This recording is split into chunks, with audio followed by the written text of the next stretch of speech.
એક નાનકડા અમથા દરિયાકાંઠાના ઝૂંપડાની અંદર 5 બાળકો બેસીને ભોજન કરી રહ્યા છે. સૌથી નાના બાળકને માતાએ ભોજન પીરસ્યું. નાના બાળકે ભોજન પૂરું કર્યું. જેવું બાળકે ભોજન પૂરું કર્યું એટલે મમ્મીએ છે ને દીવો ઠારી નાખ્યો. મમ્મીએ દીવો ઠાર્યો એટલે 8 વર્ષના બાળકે પોતાની માને સવાલ પૂછ્યો કે માં, મારું જમવાનું બાકી છે.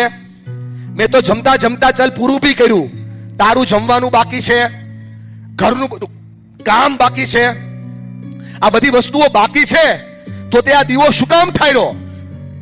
એ 8 વર્ષના બાળકની માં એના માથા ઉપર હાથ મૂકીને કહે છે કે બેટા, આ દીવો એટલા માટે ઠાર્યો કે આ કેરોસીનની અંદર તું ભણી શકે. મારા જીવનનો અંધકાર છે ને, એ આ અંધકાર કરતા ખૂબ મોટો છે અને મન તારી ઉપર આશા છે કે બેટા તું એવું બાળક છે કે તું મારા સપનાઓને પૂરા કરીશ અને મારા જેવી કેટલી માતાઓના જીવનમાં તું પ્રકાશ આપીશ. મુઠ્ઠી વાળીને છોકરો આ સપનાને વાવી દે અને રામેશ્વરથી શરૂ થયેલી યાત્રા છેક રાષ્ટ્રપતિ ભવન સુધી જાય. એ દીકરો એટલે બીજું કોઈ નહીં, ડોક્ટર એપીજે અબ્દુલ કલામ. આ તાકાત છે સપનાઓની.